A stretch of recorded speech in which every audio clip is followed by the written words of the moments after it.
Estimados hermanos, el tema de hoy domingo es la seguridad de la salvación.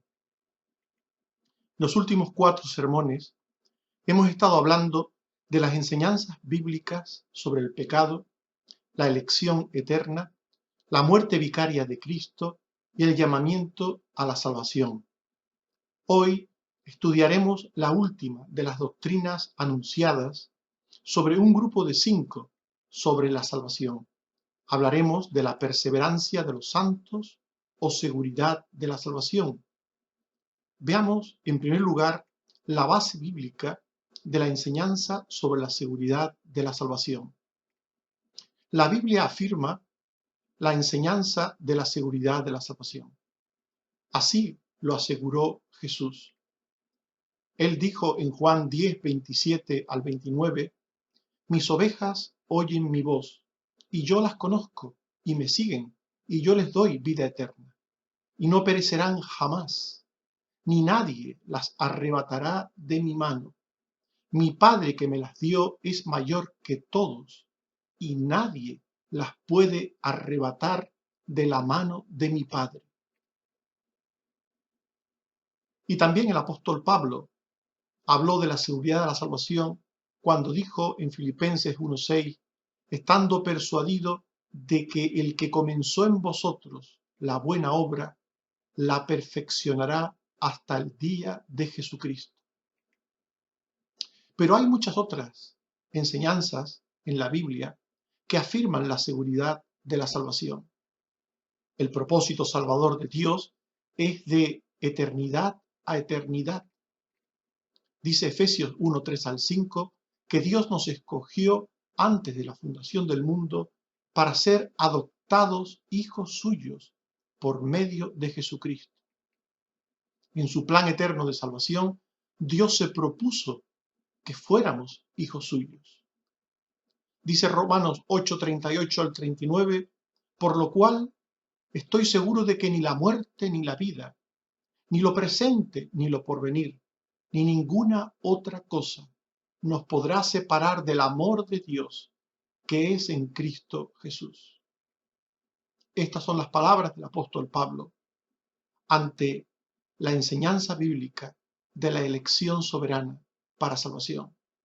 Él dice que ninguna cosa nos podrá separar de un plan, de un propósito de Dios, de salvación eterno, que nos hace ser hijos suyos. En ese plan eterno de salvación, Dios incluyó nuestra obediencia de fe como respuesta al Cristo enviado para redimir del pecado. Dice primera de Pedro 1:1 al 2, Pedro a los elegidos para obedecer y ser rociados con la sangre de Jesucristo. Elegidos para obedecer. Por tanto, los elegidos son y serán obedientes hasta el final. En el propósito salvador de Dios, las ovejas dadas por el Padre al Hijo le siguen hasta la resurrección postrera, hasta la resurrección final. Dice Juan 6, 37 y 44, todo lo que el Padre me da, vendrá a mí. Ninguno puede venir a mí si el Padre que me envió no le trajere, y yo le resucitaré en el día postrero. Cristo ruega por sus ovejas al Padre y le pide que estén junto a Él en las moradas eternas. Dice Juan 17, 9 al 10 y 24, yo ruego por ellos, por los que me diste, porque tuyos son. Padre, aquellos que me has dado, quiero que donde yo estoy, también ellos estén conmigo.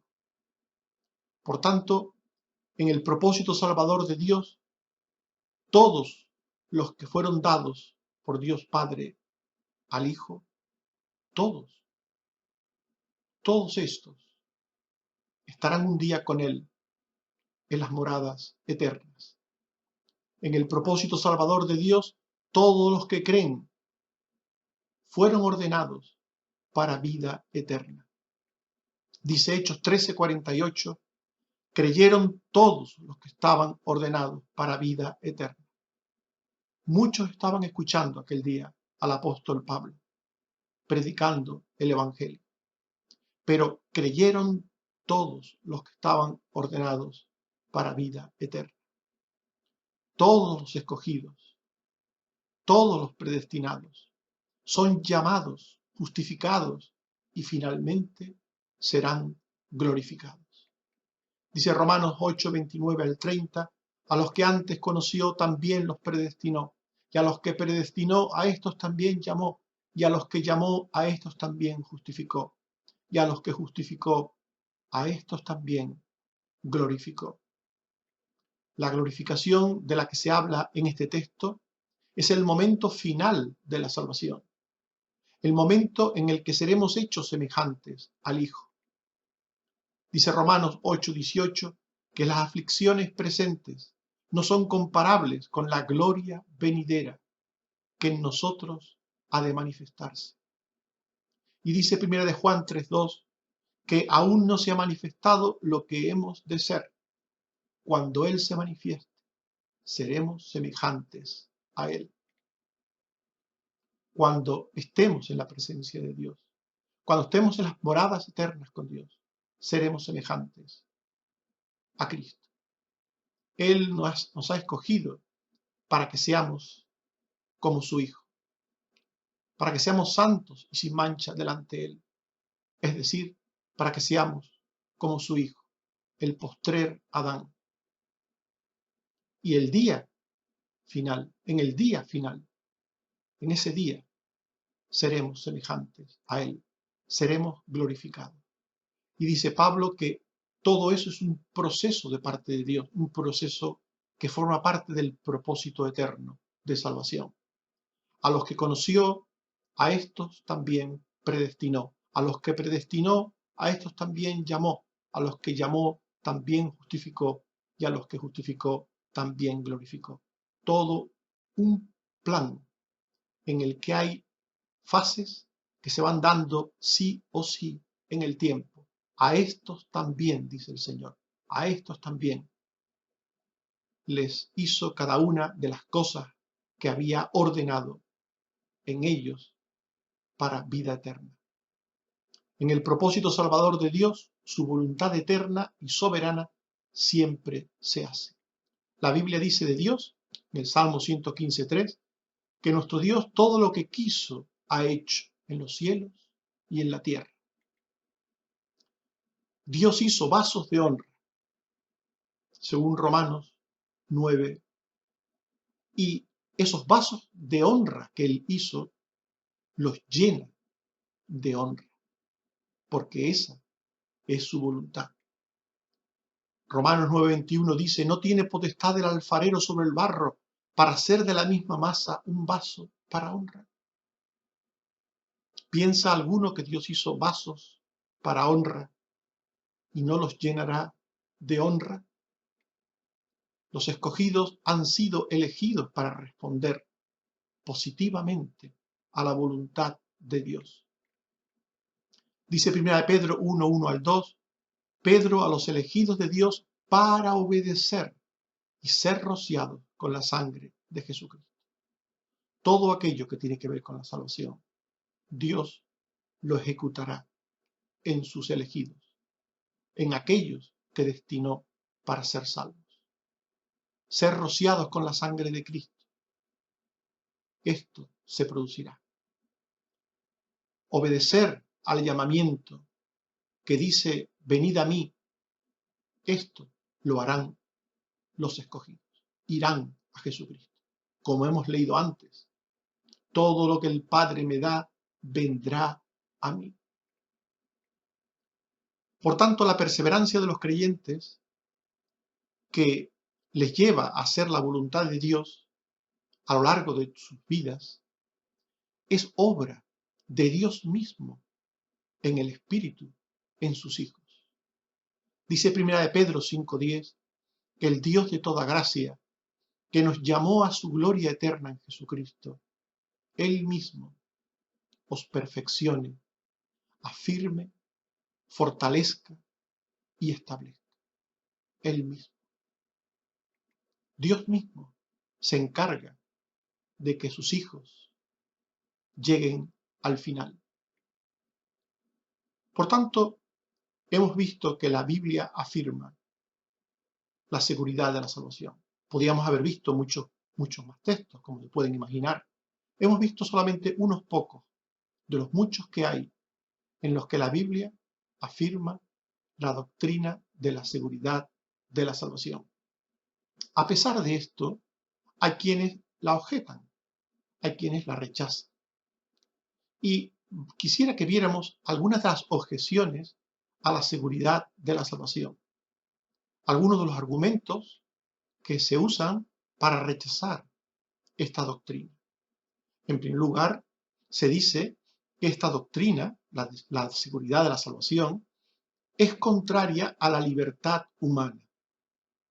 Quienes dicen esto no tienen ningún texto bíblico que presentar. No hay ningún texto bíblico que presentar para afirmar tal cosa. Pero a pesar de ello, de que no tienen base bíblica ninguna, suelen decir esto, que esta doctrina es contraria a la libertad humana. Pero lo cierto es que la Biblia lo que afirma es justo lo contrario. La Biblia lo que afirma es que el hombre natural, el hombre en pecado, no es libre, es esclavo del pecado. Dice Gálatas 5:1, por poner un ejemplo, estad pues firmes en la libertad con que Cristo nos hizo libres, y no estéis otra vez sujetos al yugo de esclavitud. Como podéis ver en este texto, la libertad es un don que tenemos los creyentes, que tenemos ahora que somos creyentes, pero que antes no teníamos. Antes, cuando no éramos creyentes, cuando no éramos hijos de Dios, no teníamos libertad. Éramos esclavos del pecado. Jesús dijo, el que hace pecado, esclavo es del pecado. Con todo, los que niegan la doctrina de la seguridad de la salvación, dicen que esta doctrina, la de la seguridad de la salvación, es contraria a la libertad humana. Obviamente, a pesar de que no pueden demostrar esto con la Biblia, pues lo dicen. Por otro lado, dicen que la Biblia enseña que la salvación se pierde. Es curioso que el texto que emplean, uno de los textos que emplean para referirse a este asunto, para negar la doctrina de la seguridad de la salvación, parece referirse a ellos, porque en ese texto dice que habrá entre vosotros falsos maestros, dice 2 de Pedro 2:1, habrá entre vosotros falsos maestros que introducirán encubiertamente herejías destructoras y aún negarán al Señor que los rescató, atrayendo sobre sí mismos destrucción repentina. Es curioso que usen este texto que dice que los que niegan que Jesús los rescató están introduciendo herejías destructoras. Es curioso que empleen este texto, entre otros, para negar la doctrina de la seguridad de la salvación. Según este texto, lo que ellos dicen, hay personas en el pueblo de Dios que durante un tiempo son creyentes, son falsos maestros, pero están dentro del pueblo de Dios y que terminan marchándose, terminan negando al Señor. Usan también otros textos, como por ejemplo Hebreos 6:4-6, que dice, es imposible que los que fueron iluminados y gustaron del don celestial y fueron partícipes del Espíritu Santo y gustaron de la buena palabra de Dios y recayeron, sean otra vez renovados para arrepentimiento. Y también usan Hebreos 10:26-27, que dice, si pecaremos voluntariamente después de haber recibido el conocimiento de la verdad, ya no queda más sacrificio por los pecados, sino una horrenda expectación de juicio y de hervor de fuego que ha de devorar a los adversarios. Y otro texto que emplean es Hebreos 10:28-29.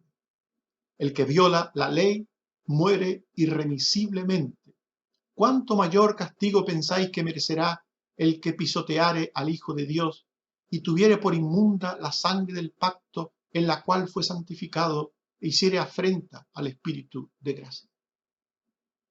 Ojalá tuviéramos tiempo para ver con detenimiento todos estos textos, pero vamos a escoger uno de ellos y lo vamos a analizar en su contexto para que veáis que un texto fuera de su contexto es un pretexto y que cuando las cosas se ven dentro del contexto en el que han sido dadas, no dicen lo que a veces se quiere decir de ellas, sino otra cosa muy bien distinta.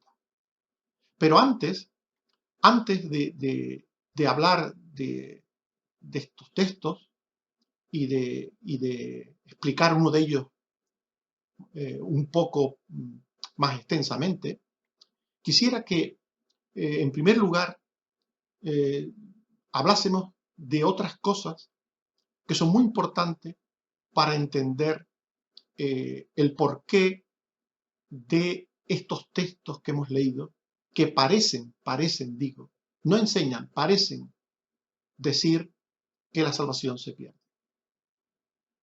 Lo primero que tenemos que decir es que en el caso de que estos textos dijeran lo que algunos creen que dicen, una enseñanza bíblica no anula otras enseñanzas bíblicas.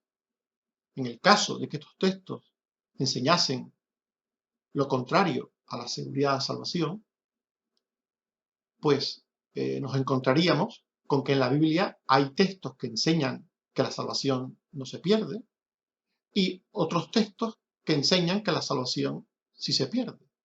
Claro, esto sería un problema. Significaría que en la Biblia hay enseñanzas contradictorias. Pero, siendo honestos, tendríamos que decir que la Biblia enseña las dos cosas. Lo que no puede ser es que en base a una de las enseñanzas neguemos la otra. En base a una de las enseñanzas anulemos la otra enseñanza. Como hemos visto, Jesús dijo, mis ovejas oyen mi voz, me siguen, y nadie las arrebatará de mi mano. Nadie, dijo Jesús. Por tanto, Jesús habló de la seguridad de la salvación. Por tanto, cualquier cosa que digan estos textos, cualquier cosa que enseñen, habrá que entenderlo, claro. Pero lo que no se puede hacer es negar las propias palabras de nuestro Señor Jesucristo. ¿Por qué? Porque lo que hay que ver siempre es, como he dicho antes, el texto en su contexto. El contexto general y el contexto inmediato. El contexto general sería lo que enseña el resto de la Biblia. Y el contexto inmediato sería lo que enseña el capítulo de donde han sido tomados esos versículos. Por tanto, hay que ver esos dos contextos. El general, toda la Biblia, y el inmediato, el capítulo completo. No solo 3 o 4 versículos, sino todo lo que dice el capítulo antes y después de esos versículos.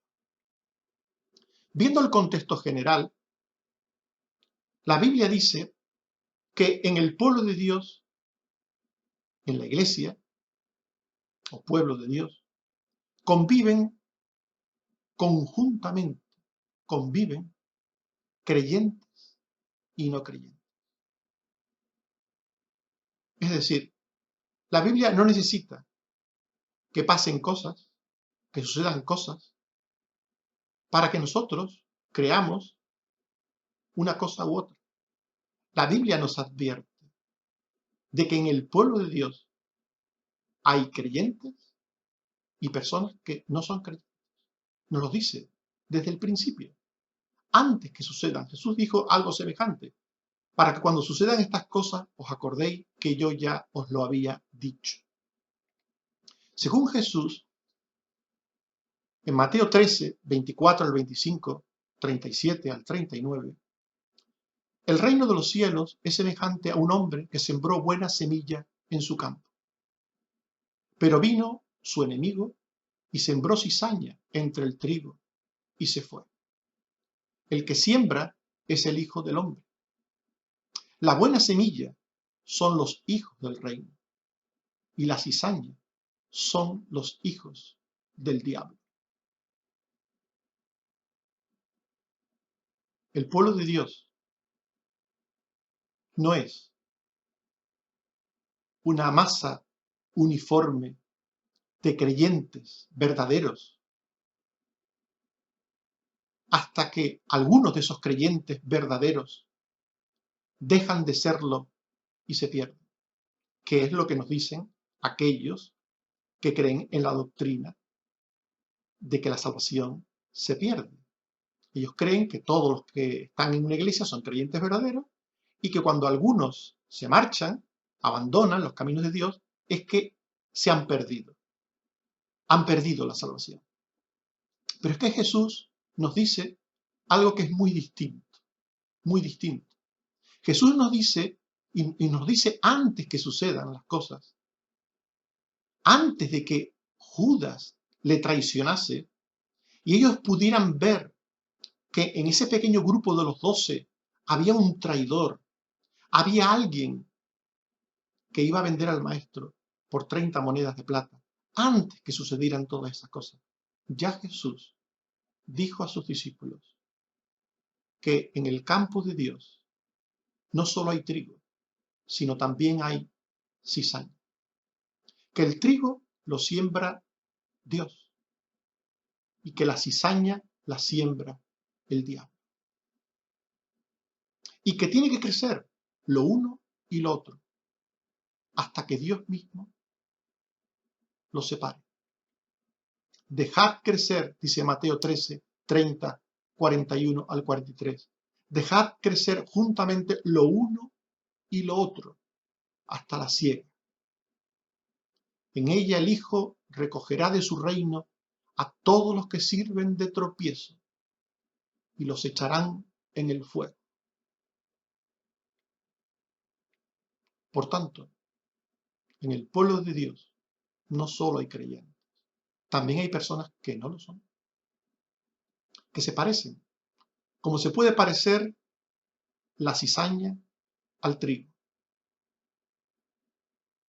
Pero al final el Señor pondrá a cada uno en su justo lugar ante Él. Es Dios quien lo hace.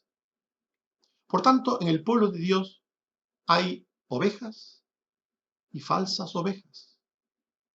Hay profetas y falsos profetas. Estos falsos creyentes, estas falsas ovejas, estos falsos profetas, no llevan un cartel sobre la frente diciendo soy una falsa oveja, soy un falso profeta. No. Estas falsas ovejas o falsos profetas se presentan como ovejas, como ovejas. Dicen ser creyentes, dicen amar a Dios. Ustedes recuerdan cómo Judas entregó a su maestro. ¿Cómo lo hizo? Con un beso. Con un beso.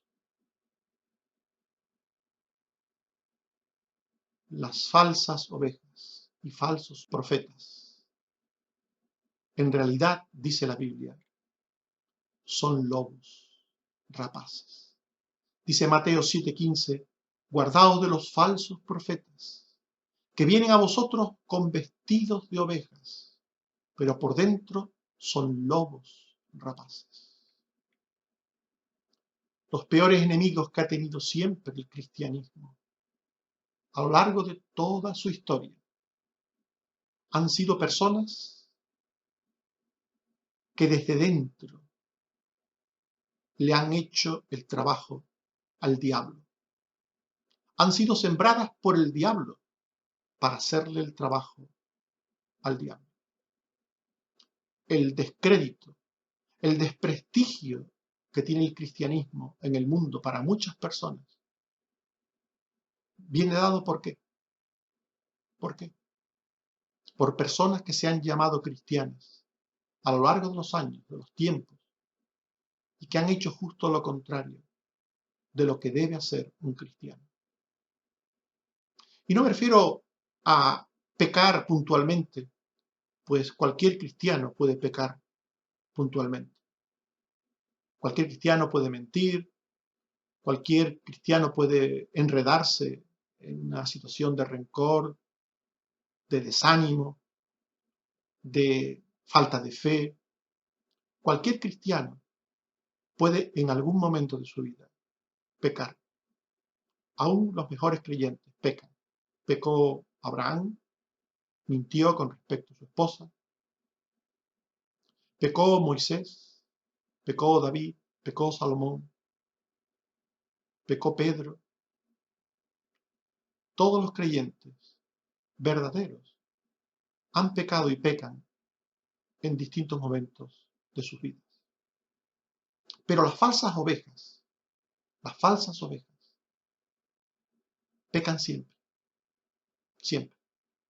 Y cuando parecen que no pecan, cuando parece que no pecan, es que están haciendo teatro. Su piedad es piedad momentánea, piedad fingida, falsa. Dice Jesús, hablando de los falsos profetas, de los falsos creyentes, por sus frutos los conoceréis. Dice Mateo 7, 16 al 17, por sus frutos los conoceréis. ¿Acaso se recogen uvas de los espinos o higos de los abrojos? Así todo buen árbol da buenos frutos, pero el árbol malo da frutos malos. La falsa oveja es un árbol malo. No puede dar buen fruto.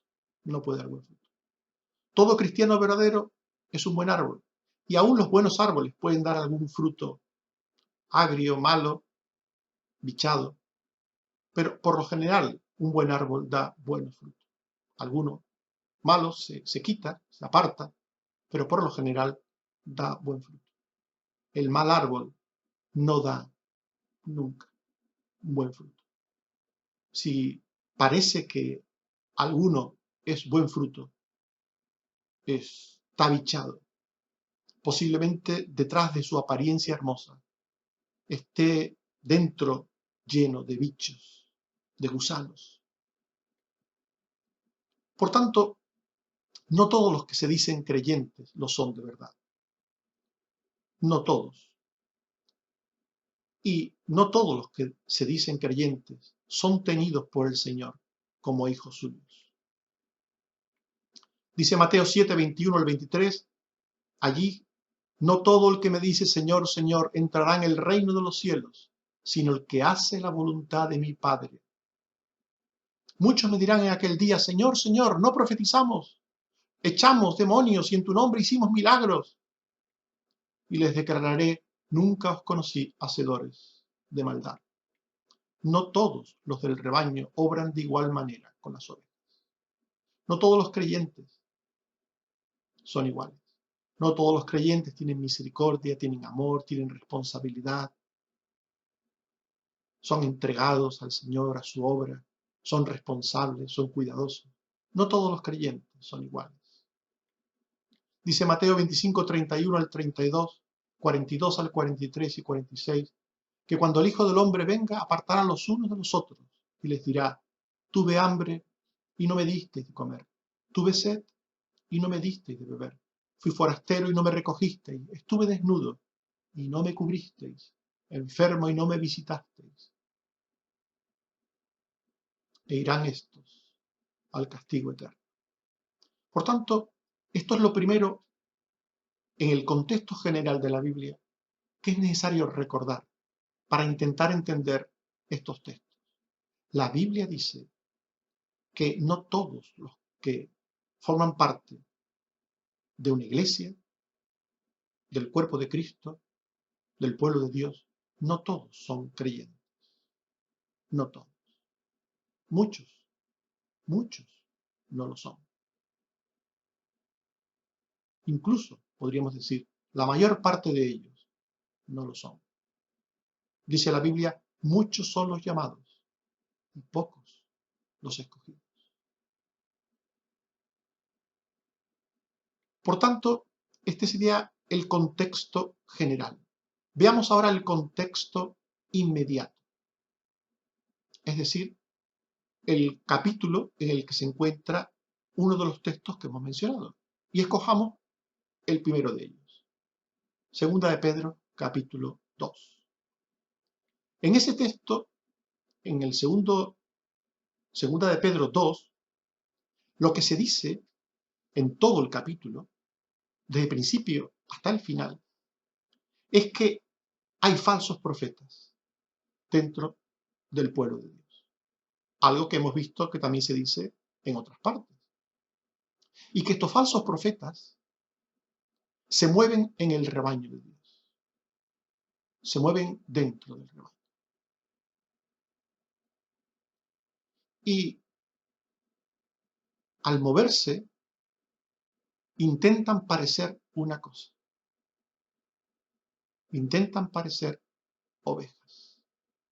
Pero realmente no lo son. Simulan parecer ovejas piadosas. Dice segunda de Pedro 2, 17 al 19, este es el contexto del texto anterior que mencionamos. Habla de estos falsos profetas y dice, estos son fuentes sin agua y nubes empujadas por la tormenta.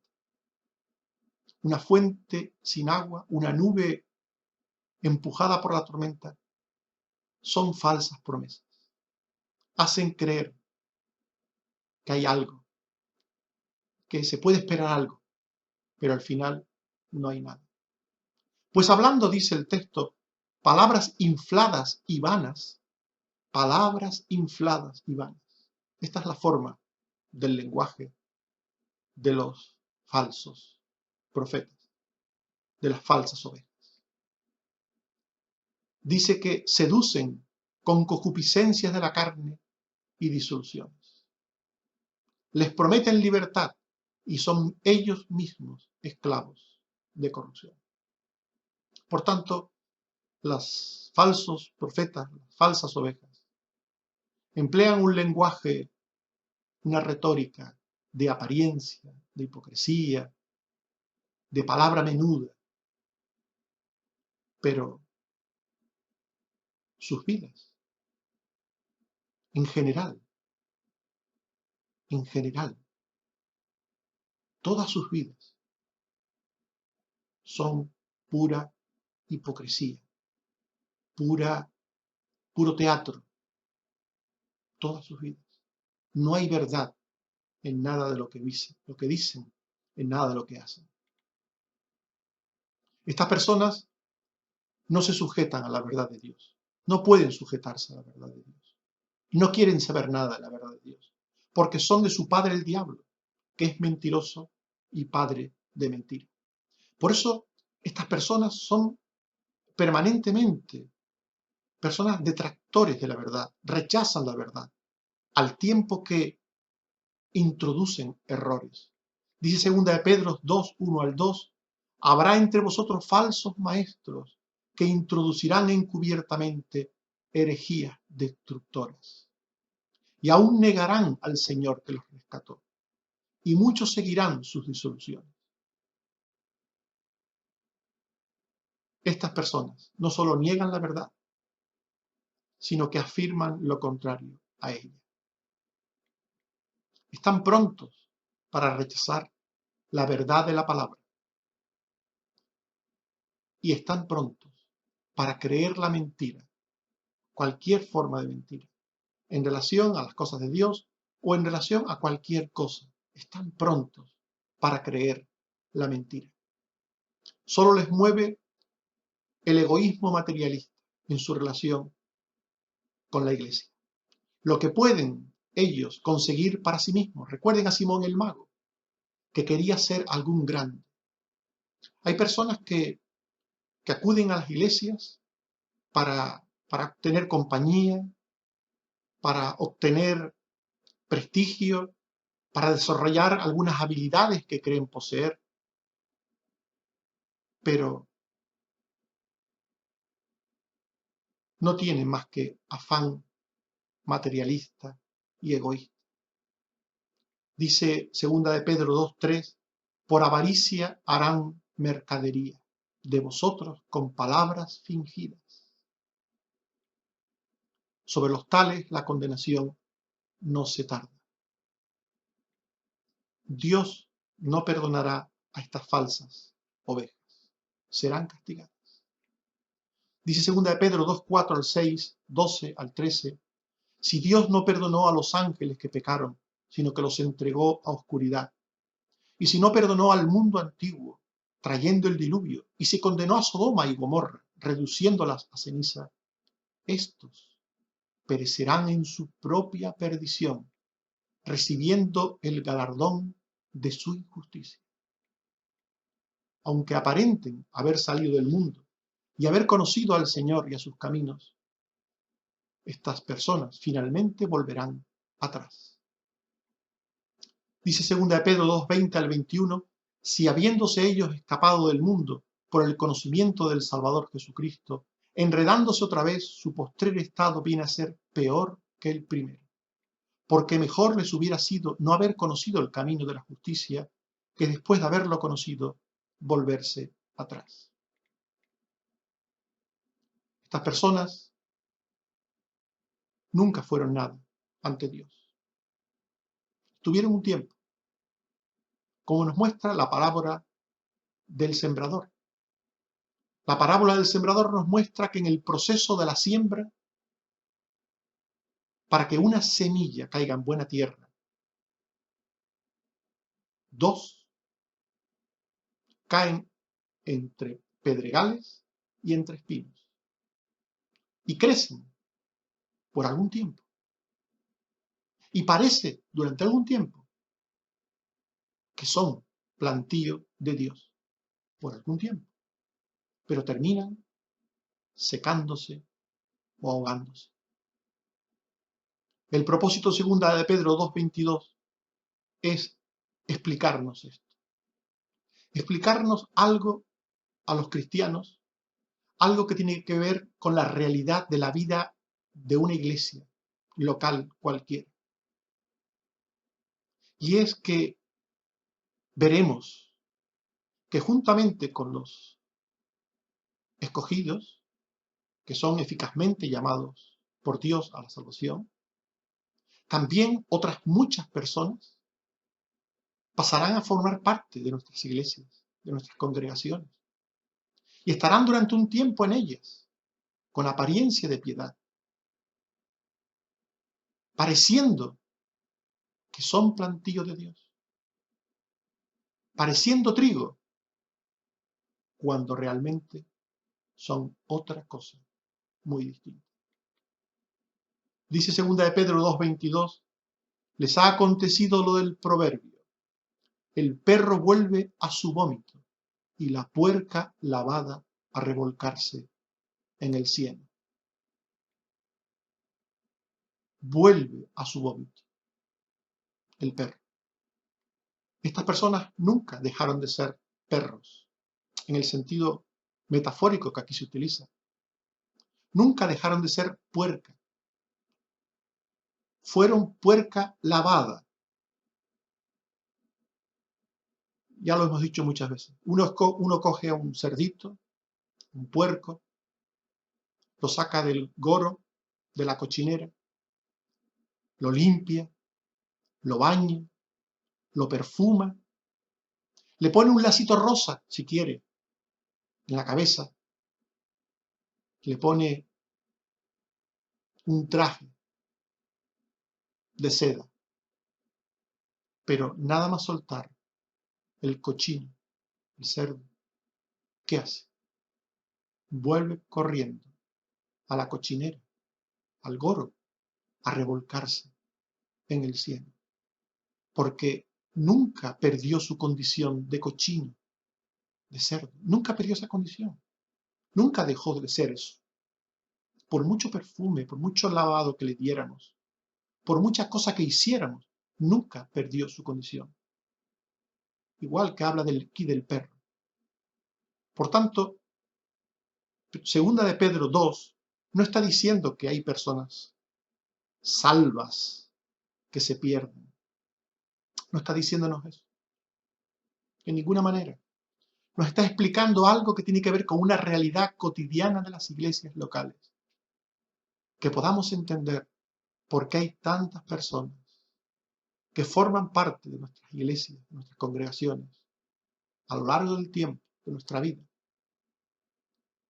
y parecen que son hijos de Dios, y parecen que aman a Dios, parecen, siempre parecen, pero terminan marchándose al mundo de donde nunca salieron. Y eso es lo que el Señor quiere explicarnos en 2 de Pedro 2 y en los distintos textos que vimos antes. En todos ellos, viéndolos en su contexto, se nos dice lo mismo. En el pueblo de Dios hay creyentes y no creyentes. Hay trigo y hay cizaña. Hay ovejas y falsas ovejas. Por tanto, hermanos, hemos hablado de la seguridad de la salvación y también hemos estudiado algunos textos que se usan para negar esta doctrina. Hemos visto la base bíblica de la seguridad de la salvación. La Biblia afirma la seguridad de la salvación de los escogidos de Dios. Jesús dijo que sus ovejas, aquellos que su Padre le dio desde antes de la fundación del mundo, no perecerían jamás y que nadie arrebataría a esas ovejas de su mano, ni de la mano de su Padre. Pablo estaba tan seguro de que Dios completaría hasta el final la obra de salvación que comenzó en él y en otros hermanos que así lo afirman en sus epístolas. Y otras enseñanzas en la Biblia afirman la seguridad de la salvación. Otras enseñanzas como aquellas que tienen que ver con el propósito salvador eterno de Dios, en las que se dice que la salvación tiene que ver con el designio de la voluntad soberana de Dios y que todo lo que Dios quiere lo hace porque Dios es todopoderoso, porque nada ni nadie puede impedir la voluntad de Dios. Cuando Dios decide salvar, salva. Y cuando Dios salva, nada ni nadie podrá ir contra aquello. A pesar de estas afirmaciones, hemos visto las objeciones a la seguridad de la salvación, hemos visto algunos textos y los hemos analizado en su contexto general e inmediato. Y hemos visto en ese contexto general e inmediato que ningún texto bíblico anula a otro texto bíblico, que ninguna enseñanza bíblica anula a otra enseñanza bíblica y que estos textos hay que verlos en su contexto amplio. El contexto general se nos dice que en la Biblia se nos dice que en el pueblo de Dios hay creyentes y no creyentes, ovejas verdaderas y falsas, trigo y cizaña. Y esta realidad es algo que tenemos que asumir los creyentes hasta el fin. Tenemos que asumirlo y sufrirlo de alguna manera también. Y para ello, estos textos que algunos arguyen como contrarios a la doctrina de la seguridad de la salvación, realmente lo que hacen es advertirnos de esta realidad. Advertirnos para que estemos preparados, para que no nos desengañemos, para que no nos desanimemos, para que sigamos trabajando, para que sigamos sembrando la palabra de Dios, para que sigamos adorando a Dios, para que le sigamos sirviendo y desarrollando nuestros dones hasta el final de los tiempos. Para todo eso, el Señor nos advierte de que en medio de su campo hay cizaña, que en medio de su pueblo hay falsos profetas, que en medio de su rebaño hay falsas ovejas. No para que creamos que los verdaderos creyentes se pierden, no, sino para que sepamos que cuando alguien se marcha porque nunca fue nada. Dice el Salmo 1:6, Jehová conoce el camino de los justos, mas la senda de los malos perecerá. Que el Señor nos bendiga, nos ayude a creer estas cosas. Amén.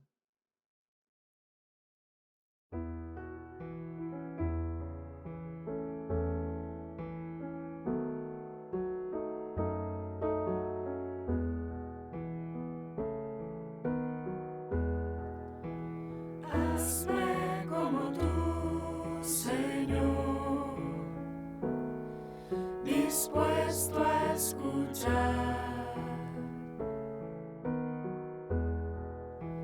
Hazme como tú, Señor, atento a tu voz. Restaura, Señor, alienta mi ser y sopla tu espíritu con todo poder. Derrama tu gracia, que escuche tu voz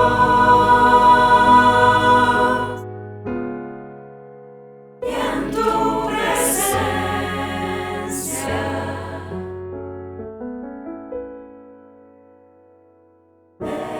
descansar.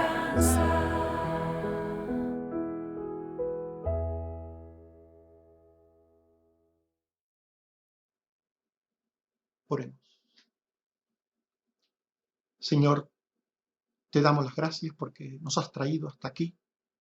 Hemos podido estudiar estos 5 temas sobre la salvación, que nos hablan de cómo, a pesar de ser pecadores y merecer el castigo eterno, la muerte eterna, tú nos amaste en Cristo antes de la fundación del mundo, nos escogiste para salvación, enviaste a tu Hijo a morir por nuestros pecados, nos llamaste y nos guardas eternamente hasta el día que nos encontremos contigo. Gracias, Señor. Nada hemos obtenido por nosotros mismos y por eso nada podemos perder por nosotros mismos, porque todo es tuyo, Señor. Toda la obra es tuya y por eso esa obra es una obra eficaz que permanece para siempre. Ayúdanos, Señor, a amarte todos los días de nuestra vida y a nunca decaer en nuestro ánimo o en nuestra fe al ver como falsas ovejas o falsos creyentes abandonan tus caminos para seguir el mundo. Líbranos, Señor, líbranos de desoír la voz de tu palabra que nos advierte. Ayúdanos a entender que estos textos que a algunos les parecen contradicción, realmente no lo son, sino que están advirtiéndonos de cosas que suceden en tu pueblo para que estemos preparados para ellas antes de que sucedan. Gracias, Señor, porque así lo has querido, en tu bondadosa manera de tratarnos, en tu bondadosa manera de prepararnos para las cosas. Gloria a ti, Señor. Gracias también, Padre, porque sigues cuidando a los enfermos, porque sigues cuidando a los que se están recuperando de enfermedades, han sido sometidos a operaciones, están recuperando de traumatismos, de enfermedades crónicas.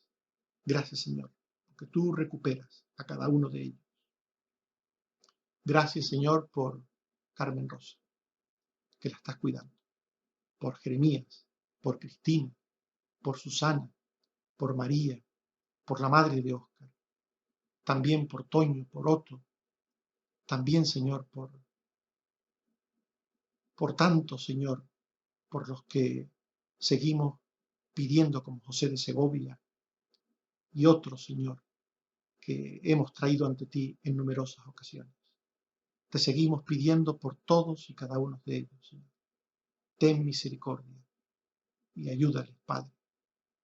También, Señor, te pedimos que nos ayudes a seguir esperando en ti, en otras cosas futuras que tenemos por delante. Ayuda a María José, ayuda a cualquiera que tenga que tratarse o someterse a algún tipo de intervención. Y también te pido, Señor, que nos guardes del mal y del maligno. En esta pandemia, en estos tiempos tan difíciles, guárdanos, Señor, a todos tus hijos. Gloria a tu nombre, Padre. Por Jesucristo tu Hijo. Amén. Que el Señor nos bendiga a todos. Amén.